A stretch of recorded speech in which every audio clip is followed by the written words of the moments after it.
بسم اللہ الرحمن الرحیم۔ ربیع الاول کے تعلق سے بہت ہی عمدہ لاجواب باتیں حضرت شیخ الاسلام مفتی تقی عثمانی دامت برکاتہم العالیہ کی آپ حضرات کی خدمت میں پیش کرتا ہوں، مکمل سماعت فرمائیں۔ اعوذ باللہ من الشیطان الرجیم، بسم اللہ الرحمن الرحیم۔ لقد كان لكم في رسول الله أسوة حسنة لمن كان يرجو الله واليوم الآخر وذكر الله كثيرا۔ بزرگان محترم، برادران عزیز، ربیع الاول کا مہینہ چل رہا ہے، اس لیے خیال آیا کہ اس مہینے سے متعلق کچھ باتیں آپ حضرات کی خدمت میں عرض کروں۔ جب ربیع الاول کا مہینہ آتا ہے تو ایک بہار آ جاتی ہے، گلی گلی محلے محلے سیرت طیبہ کے اجتماعات منعقد ہوتے ہیں، اور میں نبی کریم صلی اللہ علیہ وسلم کی سیرت طیبہ کا بیان ہوتا ہے۔ حضور اقدس صلی اللہ علیہ وسلم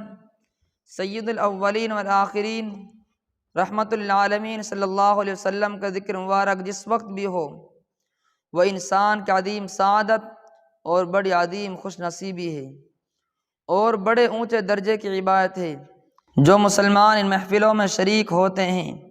وہ عبادت اور حضور اقدس صلی اللہ علیہ وسلم کے مبارک تذکرے کو سننے کے لیے جمع ہوتے ہیں۔ لیکن اس سلسلے میں چند باتیں سمجھنے کی ہے۔ پہلی بات تو یہ ہے کہ اجتماعات عام طور پر ربیع الاول کے مہینے میں اس لیے منعقد کیے جاتے ہیں کہ اس مہینے میں جناب رسول اللہ صلی اللہ علیہ وسلم کی ولادت باسعادت ہوئی، اور اسی مہینے میں آپ صلی اللہ علیہ وسلم اس دنیا سے تشریف لے گئے۔ جس دن حضور صلی اللہ علیہ وسلم اس دنیا میں تشریف لائے تھے، بلا خوف تردید کہا جا سکتا ہے کائنات کی ابتدائی تخلیق سے لے کر قیامت تک اس سے بڑا عظیم سعادت کا کوئی دن اور نہیں ہو سکتا، اس لیے کہ اللہ کے فضل و کرم سے اس دن اس کائنات کو اپنی تخلیق کا مقصد حاصل ہوا، اور نبی کریم صلی اللہ علیہ وسلم کی تشریف آوری سے پوری انسانیت کو ہدایت کا راستہ ملا۔ لہذا کسی صاحب ایمان کے لیے اس سے بڑا کوئی اور خوشی کا دن نہیں ہو سکتا۔ یوم ولادت منانے کا کوئی تصور نہیں، اور اگر اسلام میں کسی کا یوم ولادت منانا مشروع ہوتا اور اسلام اس کو پسند کرتا تو سرکار دو عالم صلی اللہ علیہ وسلم کے یوم ولادت سے زیادہ کوئی اور دن ایسا نہیں تھا جو عید منانے کا مستحق ہو۔ لیکن اللہ جل شانہ نے نبی کریم صلی اللہ علیہ وسلم کے ذریعے جو دین ہمیں عطا فرمایا، اس دین کی عجیب خاصیتیں ہیں۔ اس دین کا اندر دوسرے مذاہب کے برعکس یوم ولادت منانے کا کوئی تصور نہیں۔ پورے قرآن کریم میں، پورے ذخیرہ حدیث میں، سرکار دو عالم صلی اللہ علیہ وسلم کے ارشادات میں، صحابہ کرام کے تعامل میں، تابعین کے طرز عمل میں کسی کے یوم ولادت یا یوم وفات منانے کا کوئی ذکر نہیں۔ اسلام رسمیات سے بالا تر ہے۔ وجہ اس کی یہ ہے کہ اللہ تعالیٰ نے جو دین ہمیں عطا فرمایا ہے وہ رسمیات سے بالا تر ہے۔ اس میں دین کے پیروکاروں کو یہ بات سکھائی گئی کہ اصل کام وہ ہے جس کے لیے نبی کریم صلی اللہ علیہ وسلم تشریف لائے۔ اگر تم وہ کام کرتے ہو اور آپ کی تعلیمات کو اپنی زندگی میں اپناتے ہو تو سرکار دو عالم صلی اللہ علیہ وسلم سے تم محبت رکھنے والے ہو، اور سرکار دو عالم صلی اللہ علیہ وسلم کی برکات تمہیں حاصل ہونے والی ہے۔ اور اگر تم نے آپ صلی اللہ علیہ وسلم کی تعلیمات کو پس پش ڈال دیا ہے، تم خواہ کتنے یوم ولادت مناتے رہو، اس کے ذریعے تمہاری نجات نہیں ہوگی۔ کرسمس میں ہونے والی خرافات۔ دوسرے مذاہب میں یہ ہوا کہ انہوں نے اپنے مذہبی پیشواؤں کا یوم ولادت منانا شروع کیا،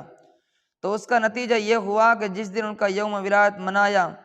اس دن کے فضائل و مناقب بیان کر دیے، ان کے حالات زندگی پر ایک تقریر ہو گئی،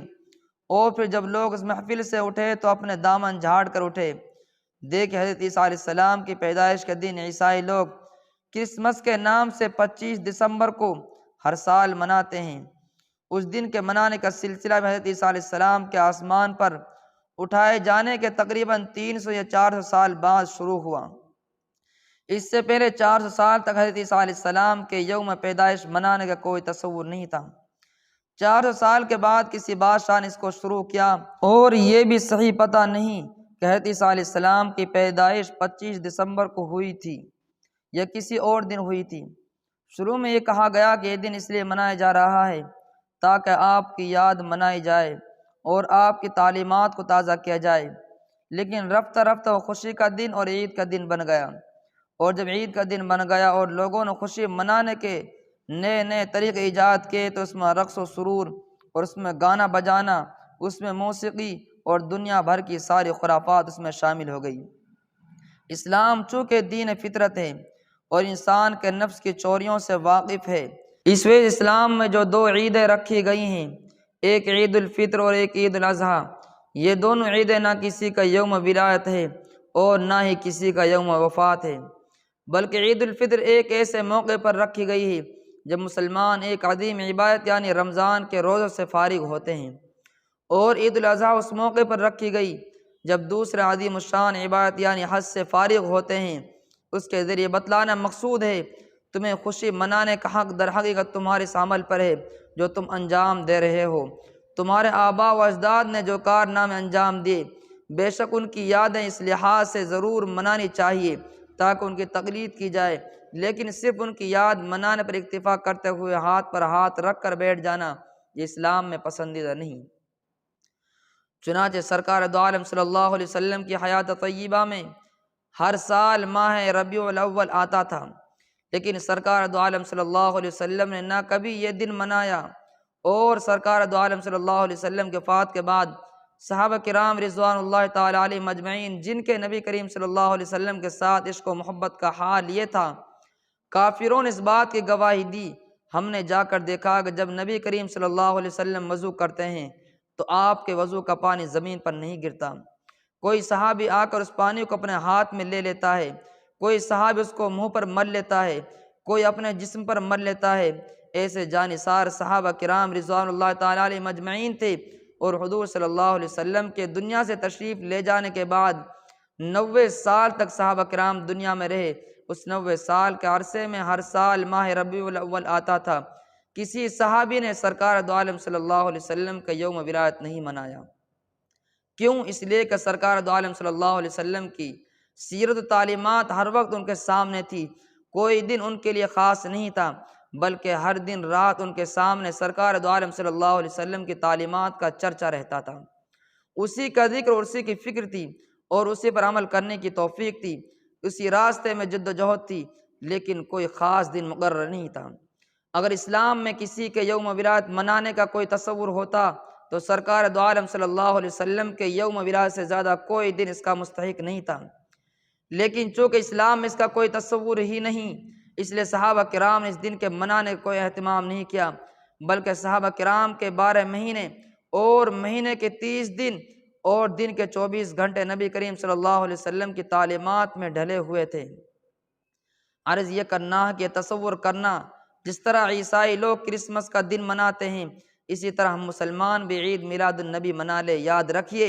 اسلام کے یہ طریقہ نہیں، ہاں جو مطلوب ہے وہ یہ ہے کہ نبی کریم صلی اللہ علیہ وسلم کی سیرت اور آپ کی تعلیمات کو ہر وقت تازہ رکھو۔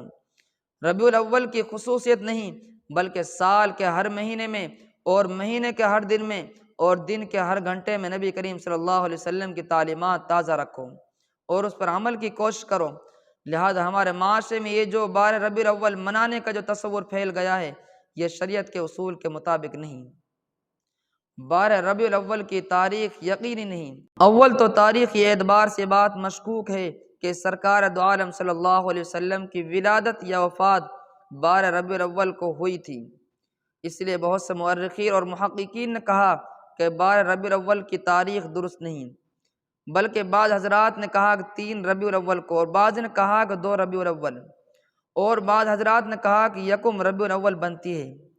بہرحال روایتوں میں اختلاف ہے۔ اس سے یہ بھی پتہ چلا کہ صحابہ کرام نے اور امت محمدیہ نے تاریخ کو محفوظ کرنے کا اہتمام اس لیے نہیں کیا کہ یوم ولادت منانے کا اس وقت کوئی تصور ہی نہیں تھا، لیکن بہرحال نبی کریم صلی اللہ علیہ وسلم کا ذکر مبارک کسی وقت بھی ہو وہ ایک عظیم سعادت اور ایک عظیم عبادت ہے۔ یہ مت سمجھو کہ عبادت ربیع الاول کے ساتھ خاص ہے، بلکہ جس وقت بھی نبی کریم صلی اللہ علیہ وسلم کا ذکر ہو وہ انسان کے لیے سعادت ہی سعادت ہے، عبادت ہی عبادت ہے۔ لیکن نبی کریم صلی اللہ علیہ وسلم کے ذکر مبارک کی محفل کے کچھ آداب ہیں، ان آداب کا لحاظ رکھنا ضروری ہے، اس لیے کہ کسی سیاسی لیڈر کا تذکرہ نہیں ہے، یہ کسی دنیاوی رہنما کا تذکرہ نہیں ہے، بلکہ سید الاولین والآخرین رحمت للعالمین باعث تخلیق کائنات سرکار دو عالم جناب محمد رسول اللہ صلی اللہ علیہ وسلم کے ذکر مبارک ہے۔ لہذا اس کا پہلا ادب یہ ہے کہ جس مجلس میں یہ تذکرہ ہو رہا ہے